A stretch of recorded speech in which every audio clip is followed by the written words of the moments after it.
to the Efficient Spend podcast, where we help marketers turn media spend into revenue. My guest today is Jim Kingsbury. Jim, thank you for being here today. Sure. Excited to be here. Yep, I'm excited to chat. What I'd like to start with is just to give some context into efficient spend. The way that I look about at marketing spend and media spend is an input into a machine that outputs compounding revenue if done properly, right? And so when you think about marketing spend and media spend, um, what are the components in the system that have to exist to actually produce those profitable compounding returns? Oh man, that's a biggie. How much time do we have? Yeah. Yeah. I guess I'll share some kind of quick thoughts and then maybe bigger picture thoughts, and we can decide how deep we want to go in the bigger picture thoughts. So the quick thoughts for sure, what you're describing is, from a performance marketing standpoint, like that's often how people think about it. You sort of put money into the machine and you do the right things and you deploy the right strategies, and outcomes, goodness in the form of efficient spend and profitable spend. And like that can happen, and that's a good thing. I mean, the components to make that happen. I mean, it's a really, really, really big collection of skills and tools and capabilities. But I guess I'll quickly start from the basics. Is you need to have something that's compelling and interesting to the world that you can explain quickly, right? And like that's a starting point. If you don't have that, like forget it. Because it really does come down to that. But that's also just a start, right? That's just the beginning, to have something sort of compelling and interesting that you can explain quickly. Like, okay, that's the beginning. And again, then high level it. Then you need a sort of environments where you can get that compelling and interesting and succinct message out to people and get it in front of people, and then get them to engage with it, which usually or ideally means coming to your website, where you can then understand who they are and keep track of that, and see what behavior they show on your website, and then have kind of analytical tools and expertise to make sense of all of that money you spent to get the message in front of people, and then the outcome that you saw, did that make sense? And so again, that's really kind of high level, kind of a conceptual kind of answer, but that's, I guess, how I would think about it. Sure. And getting more granular, the idea is that I think some folks can look at performance marketing as a way to acquire a customer, and they take one interaction, right? When you think about profitability and you think about CAC to LTV and acquiring high quality customers, what are the components to actually drive that, to make sure that we're not only acquiring a customer for an efficient cost, but that customer is going to retain over time and become valuable? Because that's what ultimately makes the business profitable, right? Yeah, for sure. Like, I mean, there's sort of two things that come to mind. One is understanding the kind of the profile of your ideal customer, like, for whom is my product or service an ideal match, and really understand that and really have a clear sense of that, and do everything you can to make sure you're in front of that ideal customer profile, because there may be people kind of at the margins or on the fringes who will come in and be interested, but to your comment, they're unlikely to stick around because it's not as good of a match. Yeah, you can use the analogy of, like, sort of, it's a family member, it's like a cousin or something. You're recommending something to your cousin, you want to make sure it's like a good match. It's your cousin, for crying out loud. So you want them to have a good experience, a positive experience. So be thoughtful about that. Be thoughtful that you're presenting something to someone who really is going to see value and derive value out of it. And that's kind of maybe step one. Um, Step two is, um, doing your best to make sure those customers really get it and really understand it and really appreciate, kind of the benefit or kind of advantages you're bringing to them. um, and again, it depends a ton about what you're selling. Some things are straightforward. I guess I think of True Classics, the t-shirt guys, like that's pretty straightforward. It's like, oh, these are t-shirts that look good and they're pretty inexpensive. Okay, got it. That's pretty straightforward. Whereas they're much more kind of complex products in the world. I'm helping a company right now that sort of, sort of a sleep coaching solution. There's a lot more to a sleep coaching solution. So it takes a lot more to sort of explain what it is and all what it's about. But the more the customer kind of fully understands your solution, what it's about, and how it's a really great match for them, the much more likely it is that they're going to stick with you and sort of have an ongoing relationship, as opposed to sort of like, okay, one and done stuff. Sure. Does that also impact how you adjust your creative messaging strategy and also the metrics that you use to evaluate? Yeah, I mean, absolutely. And sort of like, especially in this day and age, creative messaging is right up there on the short list of things that you just have to get right. And it's hard. It's hard to really boil down, what can be a complex message into sort of a core idea that resonates with people quickly, and they understand it quickly. And I think it's the Mark Twain quote that says, I would have written you a shorter letter if I had more time. So to get to succinct stuff, to boil stuff down, it takes a lot of time and energy. And so that is a critical step towards the outcome of kind of high value long term relationships with customers that you're describing. Sure. Um, when you think about creative messaging and you think about a customer buying cycle, how do you think about kind of saying things in a given ad versus kind of a full funnel or like multi-dimensional strategy where you think to yourself, I'm going to be able to show them 17 ads and they're going to get email and they're going to get pushed. They're going to get all of these things. And how do I, align that to the customer consideration process? Yeah, yeah, great question. So for sure, I think we should all be thinking about it as a, you know, uh, multiple touch points, kind of communicating a core message to a customer multiple times in multiple environments in multiple ways. I guess maybe a key idea that popped my mind as you were asking is, um, keep that message consistent and coherent. So if you have message A over here, message B over there, message C over there, forget it. So really making sure you have your essential message, and you're consistently communicating that, in every environment. And so it is important. And you said it. I mean, there's sort of environments where customers can see your message is obviously paid advertising, things like email, kind of organic social. But best of all is when they hear your message from someone they know and trust.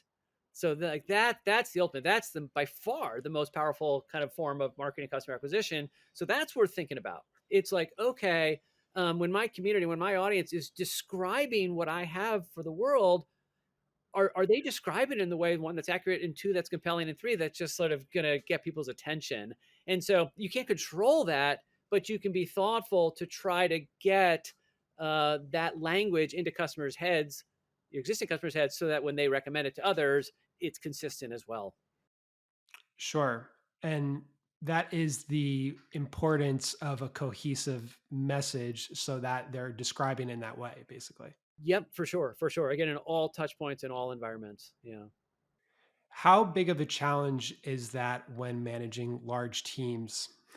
Totally, totally. No, I mean, it's a legit question. I mean, obviously, so the larger the team, the more complicated it is. I mean, a couple people, sitting around a table, you can kind of be consistent, but with larger teams, especially in remote environments, then you layer on, kind of contractors and freelancers. Like it's hard. It is like it is more likely not that it's going to get sort of dispersed and spread out. Like that's probably the natural tendency. And so as a leader, or sort of someone sort of trying to pull it all together, you got to be conscious and deliberate, and do everything you can to make sure everybody in your team, and again, team broadly defined, gets it. And sort of, actually, it's funny.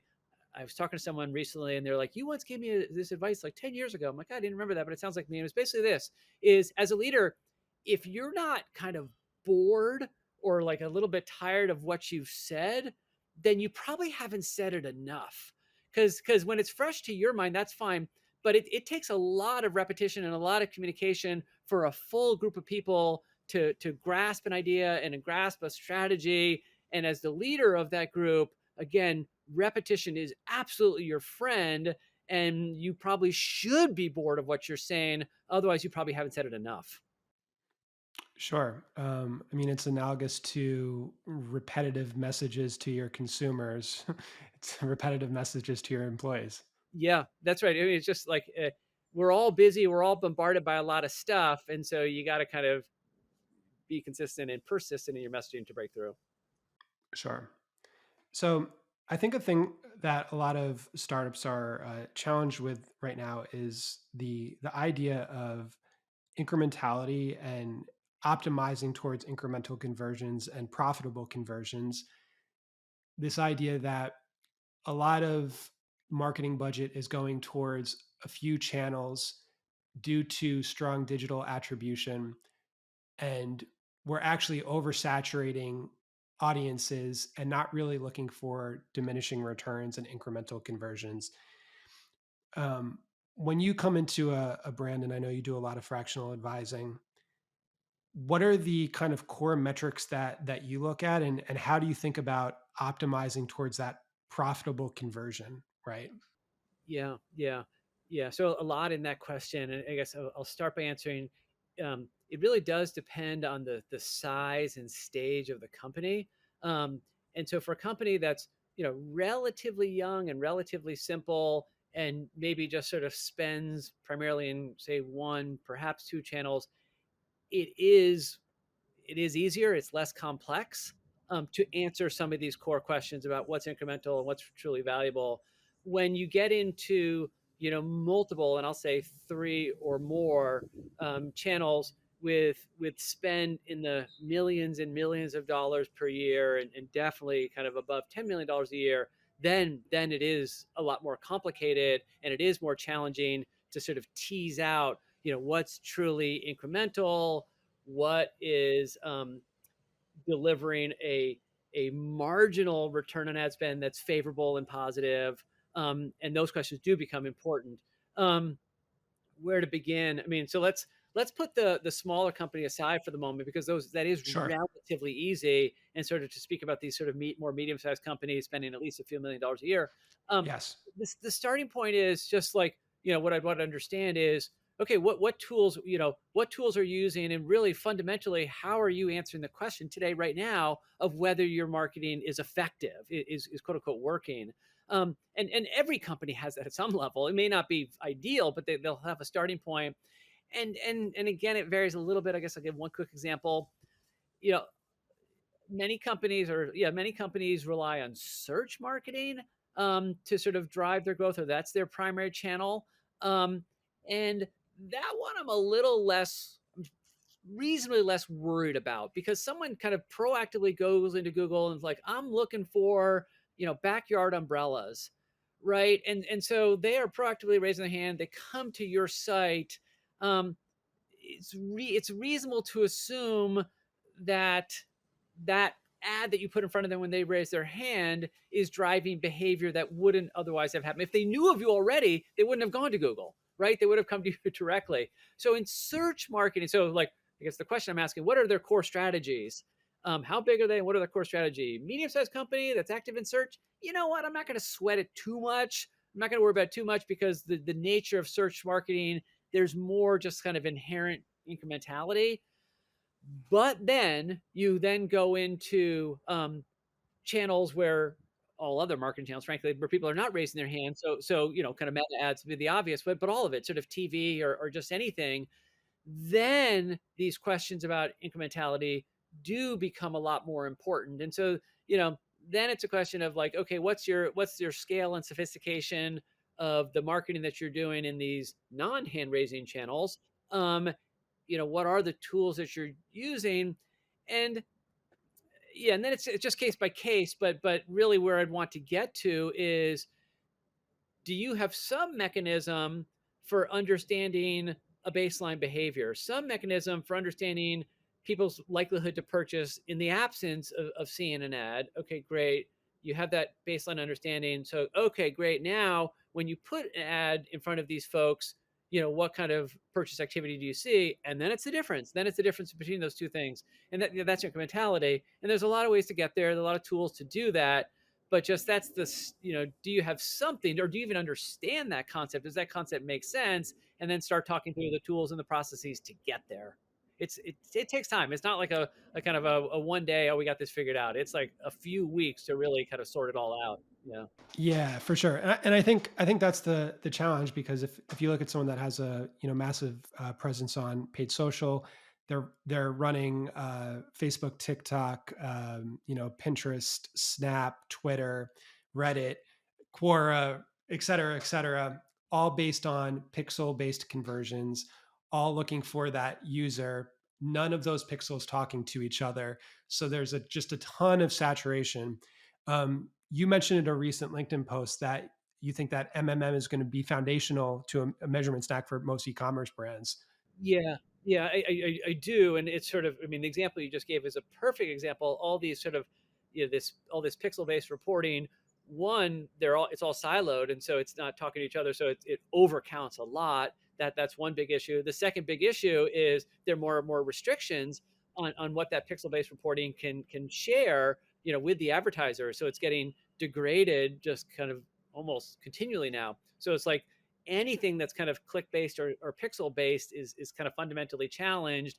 And there are these emerging tools like media mix models that are kind of agnostic or indifferent to a click. They're just it's just not part of the model, so it's okay. So they're much more sort of privacy friendly. Um, and so that's one reason that they're very relevant to today's world. And then what's happening, this is kind of a fun part of the world we live in, so many startups, so many like good startups emerging to solve this problem. Like, thank you ecosystem, you're solving my problem. I'll say it, thank you capitalism, you've sort of given a reason for companies, for entrepreneurs to create solutions that solve the problems that I have. And that's totally what's happening. And it's I find this stuff fun, but it's pretty exciting to see all of these new solutions emerging. I just heard of one more yesterday. And so it's just like, it's a good time, or there's a problem in the world, no question about it, but there are all these interesting solutions emerging as well. For sure. Tons of new MMM models, tons of new ways to do incrementality. A lot of folks talking about lift studies and things like that. And yeah, it's awesome. And I know that sometimes advertising can get a little bit of a bad name, but it's really a beautiful thing that you can leverage to grow a business, grow an idea. And if you have a mission based business, there's just a lot of cool stuff that you can do with it. I know that you focus on e-commerce brands. When you kind of come into a company and you spend a lot of time at places like Allbirds and Zappos, you look at a media mix. They're doing some search, they're doing some paid social, they're doing affiliates, influencers, they're doing some branding, and they have all of these different spends and all these different ways of measuring it. How do you think about kind of like optimizing that thing? Um, it could be from testing different budgets, testing scaling in different areas. What's your kind of process for that? Yeah, yeah. I'll start with something that's maybe not obvious, or maybe people don't think about it, but I start with just like a little bit of common sense, right? A little bit of a story about like, okay, who are we sort of speaking to in the world? And sort of, last year I did a lot of work with a company that sells science project kits for kids. They're really these fun projects, but it's obvious. And sort of like it's parents, but then also grandparents, emphasize grandparents who are the primary buyers. And so it starts with sort of a common sense approach, like, okay, this is, my understanding of who buys this product. What are sort of common sense ways that I'm going to reach this audience? If it's parents, maybe, but grandparents, no way. I mean, grandparents are just not on TikTok. They're just not. And again, it's fairly obvious, but that's a starting point. And then at the margin, there might be things that are less obvious, or like a fun one that emerges. Linear TV. Linear TV, like that's an aging audience. I mean, that's like 50, 60, 70 people consuming linear TV. But you know what? If you're targeting grandparents, then it's awesome. Right. And then like that's not so hard to get your head around, but it starts with this like these common sense conversations about who am I going after? What's a fundamental strategy that makes sense, given that context. Yeah. Anyway, so that's the starting point. Um, I guess another thought that popped in my head when you asked the question is, boy, the interactions between different channels and different strategies. You're running linear TV and you're running Facebook ads and you're running search ads. That does get pretty gnarly, and really hard to sort of tease out and fully understand. And so things like a media mix model, that's what they're designed to do. They're designed at least directionally to get a sense of what the interaction impact is, but they're not perfect. And so the more channels you have, the more kind of types of touch points, frankly, the less fine grained your understanding is going to be, and you just have to live with that. But of course, there are tools that kind of help you get an insight, but it's just like it's it's not nearly as scientific as we all want it to be, and that's something I've just come to accept. And like I'm okay with that. I'm at peace with that reality. Yeah, Yeah, for sure. And I think it's true if you're a startup and you're not spending anything, and there's a ton of folks, Series A, seed, just getting started, and you start spending $10,000 a month on paid search, basically 100% of that's going to be incremental. totally right, because you're just not doing anything else. Exactly. Yeah, Right. But when you are spending 50 million across 15 different channels and you have multiple product mixes, that's when it becomes a little bit more about looking at things like competition, looking at things like CPMs, testing kind of channels that you might not be thinking about that your competition might not be in. And that's something that I kind of struggle to talk about with startups, which is, hey, we actually should take a little bit away from Facebook and test this out of home, like hard to measure thing. Have you struggled with that, and how do you kind of approach that with talking to executives and things like that? yeah. I mean, the word there, which does make it challenging, is hard to measure. So the harder it is to measure, the harder it's gonna be to get buy-in for a particular strategy. And so again, then it's like a human exercise. Like, okay, who am I dealing with? Like, who am I trying to convince? Is it a finance person? Is it a visionary CEO? Is it a meat and potatoes, email marketing manager? You just like, who am I trying to convince? And then you have to sort of craft your pitch in a way that's going to sort of speak to the biases of the person you have to convince. I will say that it is important to test, and sort of like the example you gave, like let's carve a little bit of money out of Facebook and apply it here. Like, yes, like that's worth thinking, even though it does come with this overhead of needing to convince some stakeholder. It's worth it. Like that's just how these things work, and so you got to do that. But don't give up, because you're going to have to do this internal sell job, and like that's just part of the role. To the extent it can be measured, to the extent it can be a low cost experiment. That's like a Jeff Bezos thing. He used to always talk about low cost experimentation. So, low cost experimentation, that's a relatively easy thing to sell. And so, the more you can find opportunities that meet that criteria, that it is a low cost experiment, the easier it's going to get it through, versus these bigger, bolder, more expensive things that's harder to measure. Those are harder. Yeah. So, not impossible, but harder. Yeah. For sure, for sure. Reducing risk, saying, okay, we're going to spend 20K on this thing. And, if it completely goes to crap, like it really, Totally. but the upside could be, The upside is real, and even if it's quote unquote goes to crap, you definitely will have learned something. And you've gotten smarter that hopefully you can apply in other places, and so like there's always positives if you think about it that way. sure. Um, I was saying before, I know that you work as a fractional CMO, which is interesting job title. One of the things that I'm always thinking about is how do I optimize my time. So, a question for you, and kind of a hypothetical: if you had 2 hours a week to work as a CMO, how would you be spending that time? 2 hours a week, and so like not very much time. Is that what you mean? Not very much. Yeah. What's the high leverage activities that you're working on? Man. Okay, okay. I'm going to assume a bigger organization, so a more complex organization, because man, this comes up again and again and again, and it sounds obvious, but it's always a problem. Is alignment. Like you got all these stakeholders. You're a marketing leader. You got your immediate team, but then you have other departments. You got the CEO. Maybe you got a board member or investors. That's a lot of constituents that you're trying to sort of keep together, keep in sync.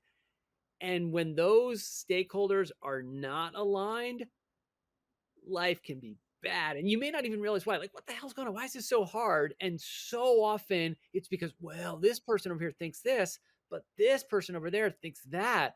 Oh, and then you sort of connect the dots and you get them sort of thinking about the same way, and, kind of singing from the same tune. And suddenly that makes a world of difference. And so that's so human. That's just sort of organizational realities. But kind of assessing alignment and diagnosing the issues and then working hard to fix those things, if that's the only thing I could do, that's what I would start with, because life can be so bad if that's not the case. And again, these distributed workforces, like it is hard to be aligned. Yeah, Yeah. Yeah, that's such a great answer. And if you think about it from a cost perspective, it's kind of like, okay, you're not really talking about media spend being wasted, but you're kind of talking about like the opportunity cost of doing the wrong things for extended periods of time. yeah, and it's sort of like one group thinks we're supposed to do this or focus on this outcome, but this other group thinks we should be focused on this other outcome. And then the two groups are like, what the hell? Like, what's going on? Why are we not achieving the outcome? It's like, well, because you thought this and I thought this. And then you're just burning time on misalignment. And so like that's really how I see it play out again and again, for all this wasted unproductive time because you weren't sort of synced up from the get-go. For sure. It's something that I've kind of learned as I've, grown in my career. These things that bring people together, brainstorming sessions, certain recurring meetings, just to get on the same page. Totally. Now you're going to get me really going. So then it's relationships. It's human relationships. It's people getting to know each other and understand each other, but also that trust level. Like, I know you, I like you, I trust you, so that a month from now, when there's some sort of confusing conversation, we have this base of connection and understanding and trust that makes the resolution of a challenge later on much easier. And the anecdote, which I'll share, this is a long time ago. I was at Zappos like '09, 10, 11. So it was a while ago. And I don't know if they still do it, but they did it for a long time. But this is crazy.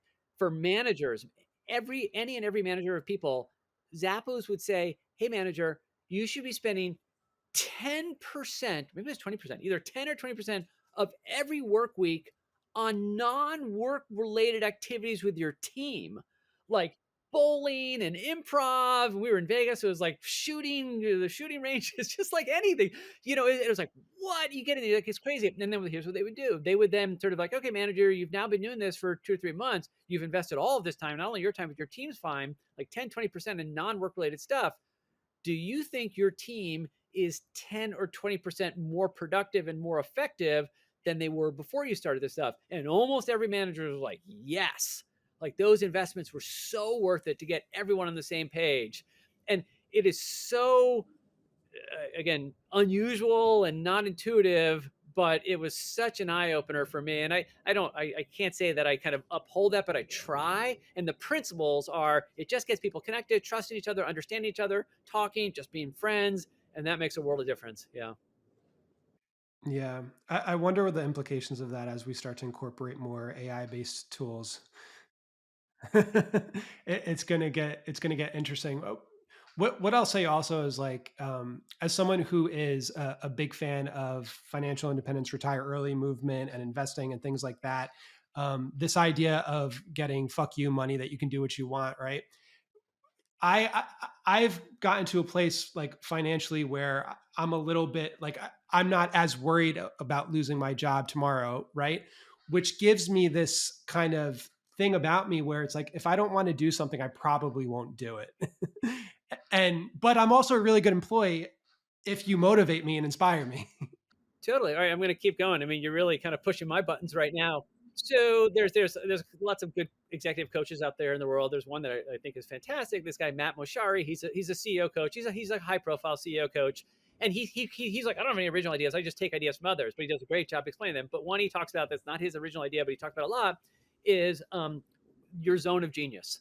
And so it's the work that you do that just doesn't feel like work. You love doing it. It's just like, it's so engaging. You would do it for free because it's so fun. He's like, that is what your life should be. Try to spend as much of your time in your zone of genius, and you will do the best work in the world because you love it. And you just, that's all you want to do.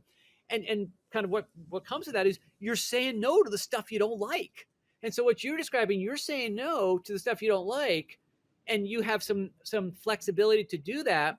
But the positive side of that means you're spending more and more time in your zone of genius doing the stuff that you love. I mean, things like this podcast. Like, this is valuable original stuff that presumably, I think, energizes you, and that's why you're doing it, and that's why it's really valuable to the world, because the world kind of picks up on that kind of positive energy. So spend as much time in your zone of genius as you can. And I used to think that was like, oh, that's a little bit sort of selfish, but Moshari helped me understand. It's like, no, you're doing your best work, and like we're only on this planet so much time. Let's do the best work we possibly can. So that's something I'm pretty excited about. Yeah.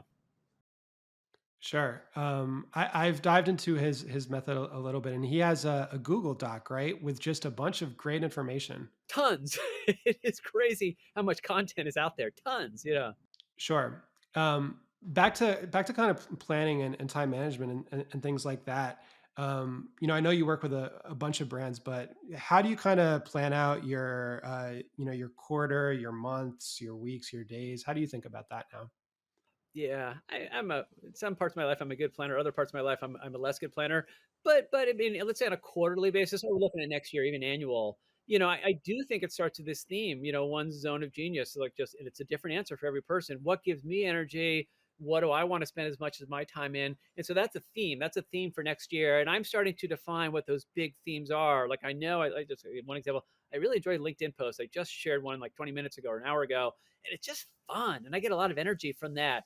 So those are like the kind of the core blocks. Like these are the things I really want to put time and energy into. And then it's like, okay, as opportunities come in and sort of, kind of time conflicts come in, I have these kind of, North Stars or sort of things that I know are really important to me. I'm like, oh my God, A or B. Okay, check in on my North Star. Oh, okay, I should definitely do A. So that does help. Um, and then yeah, at a more practical level, I think that does guide it. I mean, sort of like, okay, these are the themes. This is what I know I love to do, and then there's some goals around it. What are some I mean, like I don't really have this, but how many LinkedIn posts a week or a month? Something like that, just to keep me a little bit honest, keep me a little bit disciplined.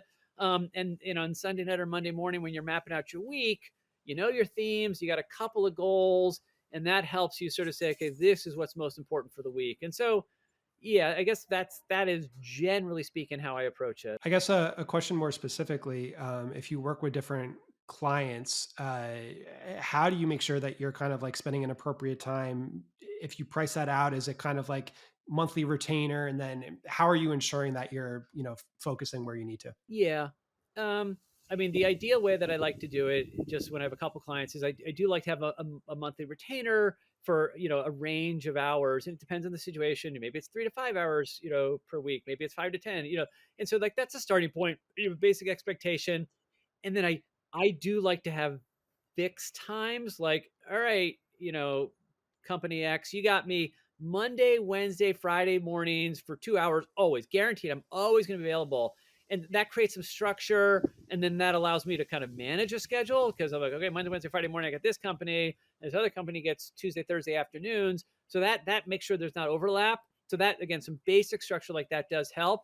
Um, and then in parallel, though, I like to say, like, hey, for ad hoc stuff via sort of email or text or like a quick chat, like, hey, that's fine, just for a couple few minutes, because that just helps to move things along. But sort of structure time, expectations about time per week, and then availability for quick stuff is essentially how I kind of keep things from crashing into each other. Sure. Yeah, and I'm sure that there's probably a little bit of testing and experimentation you do to. Yeah, yeah. And sometimes it breaks, but you kind of start with the ideal. Yeah. So going back to one of my earlier questions around the 2 hours spent, and you kind of answered that on alignment. Kind of after that, what are some other high leverage times if you're spending 5 hours a week on a client? Leverage. Um, I mean, most of the work that I'm doing these days is with senior leaders and exec teams and that kind of stuff. And so let's say it's working with a kind of an emerging senior leader. That's what I do a fair amount. It's like these emerging leaders, and so they have some skills, maybe not all of them. And so the leverage that I get is okay. Let's talk about your kind of strategy. Like, what are the goals? Okay, it's cool. These are the goals. Okay, what are your core strategies to make progress towards your goals? Okay, and then kind of actions that you're taking to affect those strategies. And then that's for that leader, but it also applies to their teams. And so they having the same conversations with their teams. And so it is that kind of alignment idea, but it's just getting specific you know, um, goals, actions, and then accountability, and goals, actions, priorities, and accountability to make sure the right kind of work is getting done. And certainly there's some discussion. Oh, that's your strategy. Yeah, I like that and that and that. But this consideration over there is also important. So let's refine that strategy a little bit. That's, I think, where the most leverage comes from, because then it's like this sound foundation that then gets pushed out to a larger group of people. Yeah. I don't play as much at the executive level. I'm a little bit more junior, but one thing I have seen with leadership in the past is sometimes folks will present this strategy or this process that is very granular, technical, and great, and then leave it there. And then it becomes this thing that's they spent 5 hours or 10 hours on or whatever. And if it's not operationalized, it just kind of goes away. Totally. Yeah, yeah. I mean, the yeah, execution, like, you got to make stuff happen. Like, or, ideas are easy, execution's hard. I definitely believe in that. And what I thought you were going to say you did, but I'm going to go there for a second. Executive summaries, like, just make sure the executives get it. And the details may be awesome, but you know what? The execs probably don't care. They just want to know the what and why and maybe the impact. And that's worth it to really boil down the executive summary, because then that gives you the kind of the freedom and latitude to go do great work. For sure. Yeah, I will say personally that the one thing I need to do a better job of is being able to speak up to the executive team. And because, say for example you're trying to sell a MMM tool, how do you do that? I can talk to my director, they get it, but how do you talk to the CMO or the CEO? Totally, totally, and that's important, because if MMMs can be a pretty big decision, they may have a point of view and they want to weigh in, and so you have to sort of understand. That goes back to the Moshari stuff. I mean, Moshari, what I love about his books and his material, it's like you get inside the head of the CEO. You have like, oh my god, that's how they think about stuff. So, oh, okay, if that's what they care about, that helps you, the kind of day to day person, present something in a way that's going to resonate with them, and so I find that valuable. Sure. So I know you spent some time at a number of high profile brands. The one that I'm very excited about is Allbirds. I'm a fanatic, and you spent nearly 4 years there during pretty hyper growth, right? So why don't you talk about that? Maybe just contextualize it for the audience. When you joined, when you left, what was that timing like? So I joined kind of Jan 2018. They weren't quite 2 years old. They're probably, I don't know, 40, 50 people, something like that when I joined. So it wasn't tiny, and it was definitely established and definitely had some momentum. And I was there until kind of early 2021. My role there was, it was called head of e-commerce originally, and then it became head of digital, which is essentially the same thing, but all the kind of the digital touch points for the customer, kind of performance marketing, the site. We had an app later, all the kind of retention and loyalty stuff, all that stuff. And so that was kind of my work. And it was growing rapidly. I mean, it was a hot brand when I joined, and it got hotter and hotter. And I don't want to say it exploded. I really I love the products. And one thing I really do want to say, the two founders, Joey and Tim, they are absolutely committed. They are doing it for all the right reasons. They really believe that, kind of products made with all natural materials that don't have a negative impact on the environment, that is what the world should look like. And they so believe in this. This is their life's work, and they've gone through a lot of challenges. But I thought the world of them then. I probably think even more of them now, because they've just been managing through so much. Right. What did that growth look like from a paid marketing perspective, and maybe the components of the media mix and how that scaled and changed over time? Totally. Yeah. I mean, the headlines again, it was 2018, 2019, sort of, those were good years for paid media before iOS 14.5. They really were sort of the golden days. And what I'll say though, the early days of the brand, the first growth was really amazing word of mouth and amazing media. There was a New York Times article, I think it was August 2017, that just blasted Allbirds on. It was incredible. You could just see just to spike up. And there was a Wall Street Journal article. I remember it was Memorial Day 2018. Memorial Day 2018. And it's a front page Wall Street Journal article. And then like Apple News picked up and like, boom. So stuff like that propelled a lot of the early growth. But the thing about that kind of PR, you kind of get it once and then you don't get it again. You're kind of the shiny new thing once. And so that's sort of what happened. That was that first wave, sort of like, organic word of mouth PR. And then that's where the kind of performance marketing came in 2018 and 2019 to kind of drive that next wave of growth. And for sure, like everybody else, I think it was Facebook at the time, and so the Facebook ads were just a cornerstone of that, like no question about it, because there was so much scale and the tools were really powerful and novel. And it was less competitive and less insane than versus where it is right now. So that was kind of key. But of course, I mean, we were a pretty big team and had a lot of money to spend, and so we, kind of the other channels you would expect us to be experiment with or kind of active in, for sure, we were in kind of most of them as well. So it was an exciting time, and then COVID came around and like things really changed dramatically, and so it was a lot of change in the time there. Yeah. Was there any non-obvious things that led to growth there? I mean, nothing that's non-obvious. What popped in my mind, I was gonna say the physical retail stores were a hit. Like people really liked those stores, and that kind of opened up the brand to kind of this new basket of customers and deepened the relationship with existing customers and really told the brand story. And so like that was a really good move that I don't, as an e-commerce person, I don't know if I would have sort of anticipated that one. Um, um, but then the other insight, at the end of the day, it's all about the product that you have. Like it doesn't matter if you have your own stores and this shiny website, or if you're selling with Nordstrom. If you don't have a product that people are excited about and people love, all that other stuff doesn't matter. So that's not a. I think that's kind of obvious. So it's not non-obvious, but it's a good reminder that that is where it starts, and that must always be true. And then all the other stuff comes into play. For sure. Yeah, paid marketing, marketing in general is an amplifier, and if it is amplifying something that's crap, it's not going to work. Cool. Well, I know we're at time, so Jim, thank you so much for hopping on. Yeah, yeah, my pleasure. I love that you're doing this. It really seems like you're in your zone of genius. So keep doing it. You're bringing high quality stuff to the world. Awesome. And where can folks find you? LinkedIn is probably the place where I'm most active, and just search for my name, Jim King. I think it's LinkedIn slash in Jim Kingsbury. My name is, but easy enough to find. Yeah. Cool. Well, thank you so much, and have a good weekend. Likewise, a pleasure talking to you. See you later.